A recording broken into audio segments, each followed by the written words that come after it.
बिस्मिल्लाहिर्रहमानिर्रहीम। अस्सलाम वालेकुम। 7th class.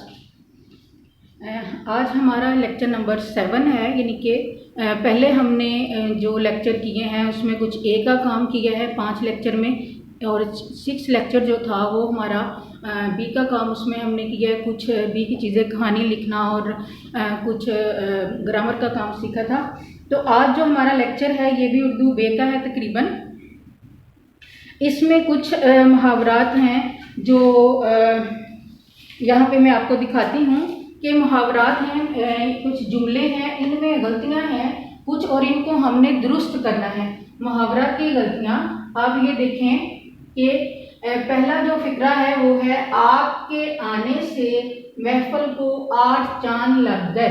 अब अगर देखा जाए तो बच्चों ये बिल्कुल सही जुमला लग रहा है, हमें समझ नहीं आ रही कि इसमें क्या गलती हो सकती है। तो बच्चों यहाँ पे मुहावरे की गलती है कि ये जो इसके अंदर ये वाला मुहावरा इस्तेमाल हुआ है ये गलत है, ठीक है। इस वजह से ये सारा जुमला गलत हो गया है। सही क्या है, आपके आने से महफिल को 4 चांद लग गए। 4 चांद लगने का मतलब होता है कि महफिल की रौनक में इजाफा हो गया, इज्जत बढ़ गई, ठीक है, महफिल और ज्यादा सज गई, खूबसूरत बन गई।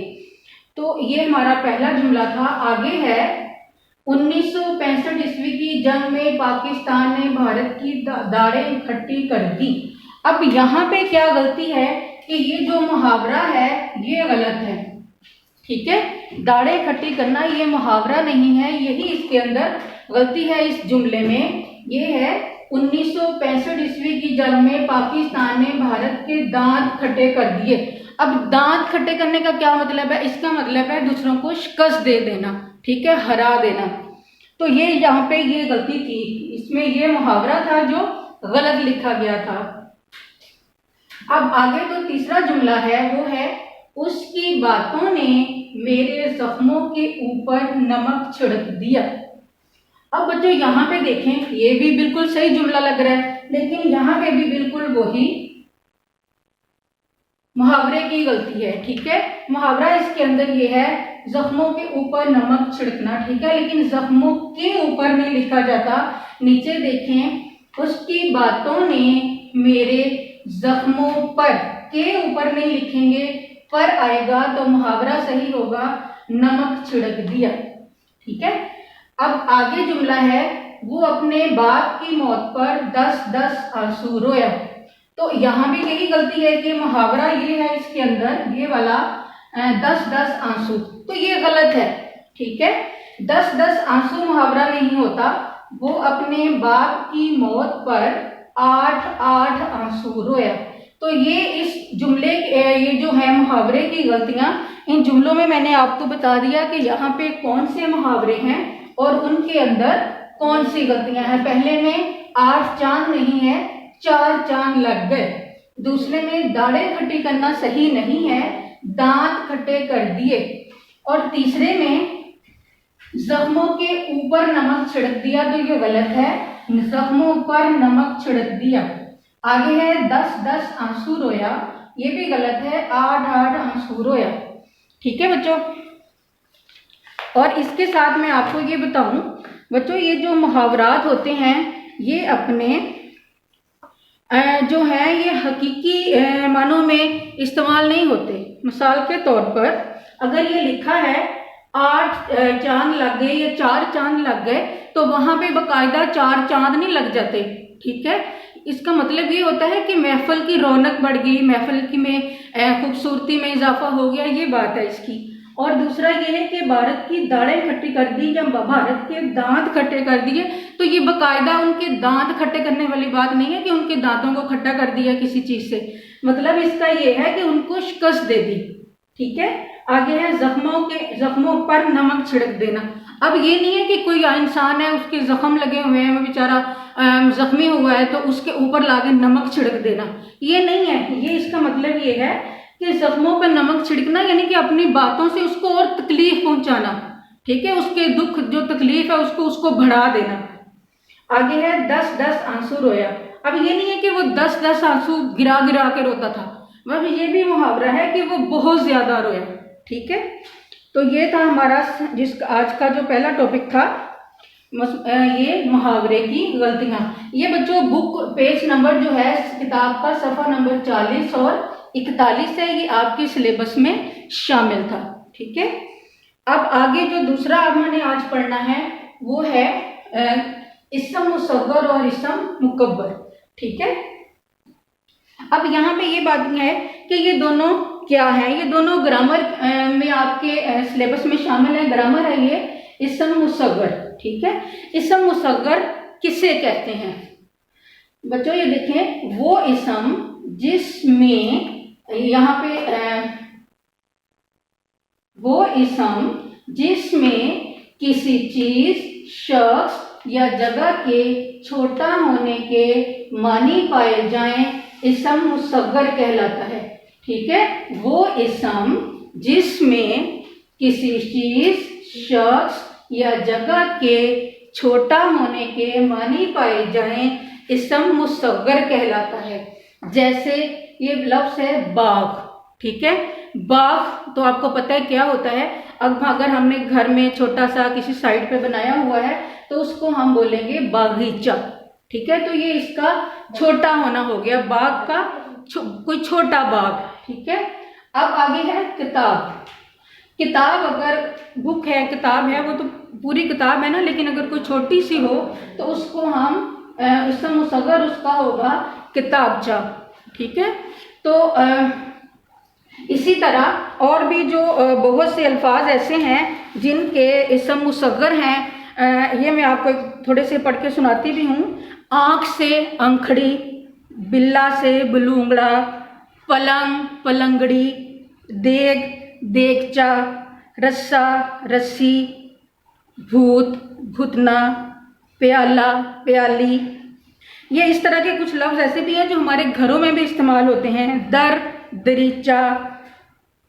ठीक है, ये इसम मुसग्गर की मिसालें हैं। आगे है इसम मुकब्बर। ठीक है, ये इसके ऑपोजिट है। ठीक है, ये इसम मुसग्गर में छोटाई के मानी पाए जाते हैं, छोटा होने के मानी पाए जाते हैं। इसम मुकब्बर जो है इसमें इसी तरह बड़े होने के मानी पाए जाते हैं। जैसे वो इसम जिसमें किसी चीज, शख्स या जगह के बड़ा होने के मानी पाए जाएं, इसम मुकब्बर कहलाता है। ठीक है, समझ आ गई आपको। जैसे घड़ी से घड़ियाल। घड़ी जो हम आम घरों में, हमारे घरों में होती है वो घड़ी, और एक बहुत बड़ी हो तो वो घड़ियाल। इसी तरह बात से बतंगड़, की छोटी सी बात है उसको बढ़ा चढ़ा के बयान करना, यानी कि बात का बतंगड़ बना देना, तो ये इसका है बात से बतंगड़।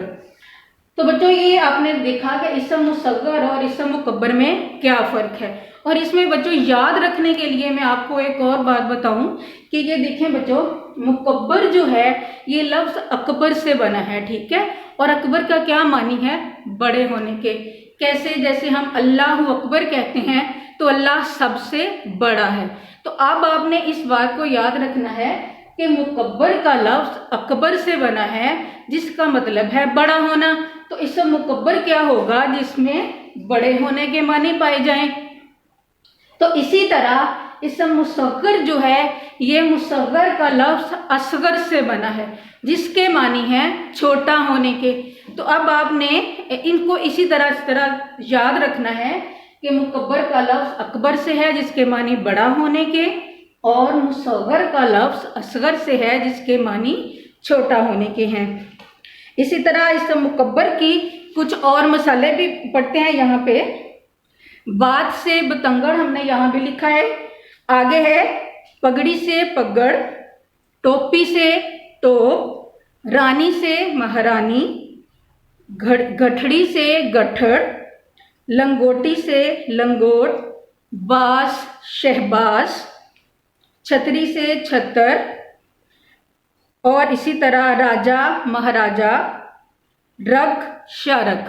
ठीक है, तो ये हमने इसम मुकब्बर और इसम मुसग्गर की जो मिसालें हैं वो पढ़ी हैं। इसके आगे आज हमारा जो आगे वाला टॉपिक है वो है मुकालमा। ठीक है। मुकालमा किसे कहते हैं, आज हमने ये पढ़ना है। आगे जो हमारा टॉपिक है वो है मुकालमा निगारी, यानी कि मुकालमा किसे कहते हैं। तो बच्चों, मुकालमा क्या होता है? मुकालमे के कुछ उसूल हैं, ये देखें यहाँ पे मैंने कुछ लिखे भी हैं कि क्या होते हैं। सबसे पहले हम यहाँ पे ये पढ़ेंगे कि नंबर 1 क्या है कि मुकालमा दो या दो से ज्यादा लोगों की किसी एक मौजू पर बाहमी बातचीत को कहते हैं। क्या मतलब हुआ कि मुकालमा दो लोग भी आपस में कर सकते हैं, बाज़ दफा दो से ज्यादा लोग भी होते हैं। किस तरह कि अगर दो दोस्त मिलके मुकालमा किसी बात पे, किसी मौजू पे बातचीत कर रहे हैं, और बाज़ दफा ज्यादा दोस्त भी मिल जाते हैं, और बाज़ दफा आपके कमरा जमात में भी किसी मौजू पर बातचीत हो रही होती है, तो वो मुकालमा दो से ज्यादा लोग उसमें शामिल हो जाते हैं। और मुकालमे का जो मौजू होता है वो हमेशा एक ही होता है, क्योंकि बच्चों एक वक्त में एक ही टॉपिक पे, एक ही मौजू पे बात की जा सकती है। अगर हर बंदा अपना अपना मौजू, अपनी अपनी बात करेगा तो किसी को कोई समझ नहीं आएगी कि कौन क्या बात कर रहा है। आगे है नंबर 2 है मुकालमा ज़बानी भी होता है और तहरीरी भी। यानी मुकालमा बाज़ दफ़ा हम एक दूसरे के साथ बैठ के सिर्फ ज़ुबान से कर रहे होते हैं कि हम एक दूसरे से बातचीत कर रहे होते हैं, और बाज़ दफ़ा ये लिख के भी बयान किया जा सकता है। ठीक है, ये दोनों तरीकों से होता है, यानी ज़बानी भी कर सकते हैं और लिख के भी कर सकते हैं। ज़बानी तहरीरी लिखने को कहते हैं। ठीक है, ज़बानी तो आपको पता होगा कि ज़ुबान के साथ बैठ के आपस में बातचीत करना, और तहरीरी यानी कि लिखना।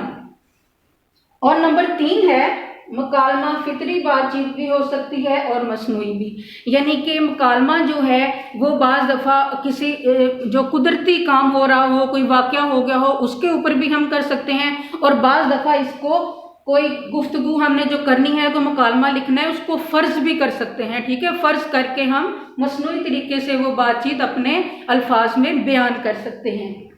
आगे है मुकालमे में मुखातिब के मर्तबे और दर्जे का ख्याल रखना ज़रूरी है। इसका मतलब ये है बच्चों कि आपके साथ जो बंदा मुकालमा कर रहा है, जो आपके साथ गुफ्तगू कर रहा है शख्स, वो कौन है। बाज़ दफ़ा आपके बहन भाई हो सकते हैं, छोटे बहन भाई, आपके दोस्त हो सकते हैं, तो आप उनके साथ बड़ी आसानी से फ्रैंक होकर बातचीत कर सकते हो, तुम भी कह सकते हो। ठीक है, और बाज़ दफ़ा हम हल्का फुल्का मजाक भी कर लेते हैं। लेकिन जब हमारे साथ कोई बड़ा आदमी बातचीत कर रहा हो, कोई हमसे बड़ा हो या हमारे उस्ताद हों, तो फिर हम इस तरह बातचीत नहीं कर सकते जिस तरह हम अपने दोस्तों के साथ कर सकते हैं। हम उनको तुम नहीं कह सकते। ठीक है, हम आप कह के बात करेंगे, तो फिर हम उनके साथ मजाक भी नहीं कर सकते। तो इसमें ये है कि मुखातब के मर्तबे और दर्जे का ख्याल रखना चाहिए। और दूसरा है मुकालमे में ज़ुबान का रोज़मर्रा के मुताबिक होना ज़रूरी है। ज़ुबान जिस कदर रोज़मर्रा के मुताबिक होगी इतनी ही मौसर होगी। यानी कि जो भी मुकालमा हम तहरीरी करें या हम ज़ुबानी कर रहे हों, तो उसमें ज़रूरी है कि वो ज़ुबान, आसान ज़ुबान जो हम अपनी रोज़मर्रा ज़िंदगी में इस्तेमाल करते हैं, वो ही लफ्ज़ इस्तेमाल करें, ताकि जो आगे वाला जो शख्स हमारे साथ मुखातिब है उसको समझ आए, और अगर कोई और बंदा सुन रहा है तो वो भी बहुत आसानी से उसको समझ सके, सुन सके। ठीक है, और अगर कोई पढ़ना है, अगर तहरीरी है, तो जाहिर है किसी शख्स ने इसको पढ़ना है तो पढ़ के आगे वाले बंदे को समझ आए कि क्या लिखा हुआ है। अगर मुश्किल अल्फाज होंगे तो उसको समझ नहीं आएगी कि इसमें जो बात करने वाला, जो मुखातिब, वो क्या बताना चाह रहा है। ठीक है, आगे है मुकालमे में इशारे के साथ आवाज की नरमी, सख्ती, उतार और चढ़ाव का ख्याल रखना भी जरूरी है। इसका मतलब ये है कि जब हम आगे वाले बंदे से मुखातिब हैं तो बाज़ दफ़ा हम अपने हाथों से इशारे भी करते हैं, और उसके साथ साथ कभी हमारी ज़ुबान ऊंची हो जाती है, कभी नीची हो जाती है। तो इन चीज़ों का, हमारी आवाज़ कभी सख्त होती है, कभी गुस्से वाली होती है, कभी खुशी वाली होती है, और कभी नॉर्मल आवाज़ में भी हम बातचीत करते हैं। तो ये बच्चों थे यानी कि मुकालमा लिखने के कुछ उसूल थे। तो और इसके अलावा ये भी है कि मुकालमे के ज़रिए इंसान अपने किरदार और ख़यालात का इजहार भी करता है। इसके ज़रिए और एक दूसरे के जो किरदार हैं वो भी हमें पता चलते हैं, और किसी किरदार की शख्सियत मुकालमे के ज़रिए, बातचीत के ज़रिए खुलकर हमारे सामने आती है। यही मुकालमात ड्रामा, नावल और अफसाने की जान है, क्योंकि जब वो किरदार जो वहाँ पे करैक्टर जो ड्रामा में, फिल्म में, किसी भी जगह पे, अफसाने में काम कर रहे होते हैं, उनकी कामयाबी बच्चों इसी बात पे होती है, इसी बात पे उनको शोहरत मिलती है कि वो किस तरह अपने जो उनके करैक्टर को किस तरह अदा कर रहे हैं, अपने मुकालमे किस तरह बोल रहे हैं। तो यही बात उनकी शोहरत का बाइस बनती है।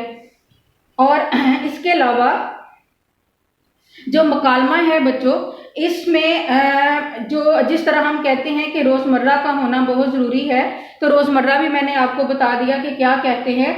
और इसमें इंसान को शराफत का मुजाहरा भी करना चाहिए, ठीक है, अपनी शराफत का, कि बदतमीज़ी के साथ किसी से किसी बात का जवाब नहीं देना चाहिए। और इसके लिए तो ज़रूरी है कि अगर हम अपने बहन भाइयों के साथ भी बात कर रहे हैं, अपने दोस्तों के साथ भी बात कर रहे हैं, तो बदतमीज़ी ना करें, ठीक है, तहजीब के दायरे में रहें। और इसके आगे है कि अगर हम बातचीत कर रहे हैं, कोई भी बात को बार बार दोहराने से भी मुकालमा फीका हो जाता है, ठीक है। अगर एक ही बात को बार बार दोहराया जाए तो मुकालमा जो है वो फीकापन उसमें आ जाता है, गुफ्तगू अच्छी नहीं लगती कि बार बार वही बात हो रही है, बार बार वही बात हो रही है। तो मुकालमा लिखते हुए इन बातों का थोड़ा ख्याल रखना चाहिए। और इसके साथ बच्चों जो हमारा टॉपिक है मुकालमा, जो हमारे सिलेबस में है, वो है सलाह मुतासरीन की मदद के लिए मुकालमा लिखना, ठीक है। उसमें उन्होंने ये नहीं कुछ भी मेंशन किया हुआ कि वो मुकालमा किन के दरमियान है, सिर्फ इतना टॉपिक है कि सलाह मुतासरीन की मदद के लिए मुकालमा लिखना है। तो अब यहाँ पे जो मैंने लिखा है, मैं आपको जो बताने जा रही हूँ वो है दो दोस्तों के दरमियान, ठीक है, दो दोस्तों के दरमियान मुकालमा है। इसमें ठीक है, दो दोस्तों के दरमियान मुकालमा है, और इसमें हम एक दोस्त, दो दोस्त, इस तरह भी शुरू कर सकते हैं कि एक दोस्त या दूसरा दोस्त, ठीक है। और इसके अलावा हम नाम भी लिख सकते हैं, दो दोस्तों के कोई भी नाम लिख लें। यहाँ पे जो मेरे पास है, जो मैं आपको बताने जा रही हूँ, वो है, मैंने दो दोस्तों के नाम लिखे हैं, एक का नाम अली है और दूसरे का नाम आसिफ है। दो दोस्त बाजार में एक दूसरे से मिलते हैं। अली जो है वो कहता है अस्सलामु अलैकुम, अली क्या हाल है, यानी कि जब भी हम मुसलमान हैं बच्चों, जब भी हम किसी से मिलते हैं रास्ते में, जब हमारे घर आता है, हम कहीं जाते हैं, तो हम एक दूसरे से सलाम कहते हैं। तो मुकालमा भी सबसे पहले हमें अस्सलामु अलैकुम से स्टार्ट करना है। तो अली कहता है, अली बाजार में मिलता है अपने दोस्त आसिफ से, कहता है अस्सलामु अलैकुम, क्या हाल है आसिफ? वालेकुम अस्सलाम, अल्हम्दुलिल्लाह मैं ठीक हूँ, आप कैसे हैं, क्या प्रोग्राम बना रहे हैं? आगे आसिफ उससे पूछता है वालेकुम अस्सलाम अल्हम्दुलिल्लाह मैं ठीक हूँ, आप कैसे हैं, तो क्या कुछ प्रोग्राम बना रहे हैं आप? तो अली आगे बढ़े, ठीक है, आगे अली है, यार पाकिस्तान में नशेबी इलाकों में शदीद सैलाब आया हुआ है, इसके मुतल्लिक सोच रहा हूँ आसिफ, ये तो बहुत बड़ा मसला है, लेकिन इस सिलसिले में हम क्या कर सकते हैं? अली, ये तो कोई बात नहीं है, हम इस सिलसिले में बहुत कुछ कर सकते हैं, हम सब दोस्त मिलकर मुतासरीन की मदद कर सकते हैं। आसिफ, हमें राशन, अद्वियात और कंबल वगैरह मुतासरा इलाकों तक पहुंचाना चाहिए। अली, सबसे पहले हम खुद से यानी कि अपने आप से स्टार्ट करते हैं, शुरू करते हैं, फिर अपने इलाके में मुतासरीन की मदद के लिए तहरीक चलाएंगे। आसिफ, तो फिर नेकी के काम में देर क्यों, थोड़ा थोड़ा मिलकर बहुत हो जाता है, हम अपने नेक मकसद में ज़रूर कामयाब होंगे, अल्लाह ताला भी हमारी मदद करेगा। इसी तरह आगे अली कहता है कि आपकी बात मेरे लिए बाइस खुशी है कि हम इंशाल्लाह अपने जो भाई हैं जिनको सैलाब से मुतासर हुए हैं उनकी मदद ज़रूर करेंगे। आसिफ, इंशाल्लाह अब मैं चलता हूँ, फिर मिलेंगे, अल्लाह हाफिज़। अली, अल्लाह हाफिज़। तो बच्चों ये जो बातचीत थी ये मैंने अपने ख्यालात का इजहार किया, ठीक है। जब आपने लिखना है आप इसको चेंज भी कर सकते हैं कि इन्हीं बातों को अपने ख्यालात के साथ लिखें। तो ये बच्चों लेक्चर अब आपने इसको गौर से सुनना है और जो असेसमेंट शीट्स आपको दी गई हैं उसको कंप्लीट भी करना है। अगर कोई मसला है आपको तो दूसरे दिन होम स्कूलिंग की क्लास में इसको आप अपने टीचर के साथ डिस्कस करें और आपने जो मसाइल हैं वो उनको ज़रूर हल करेंगे। जज़ाकल्लाह।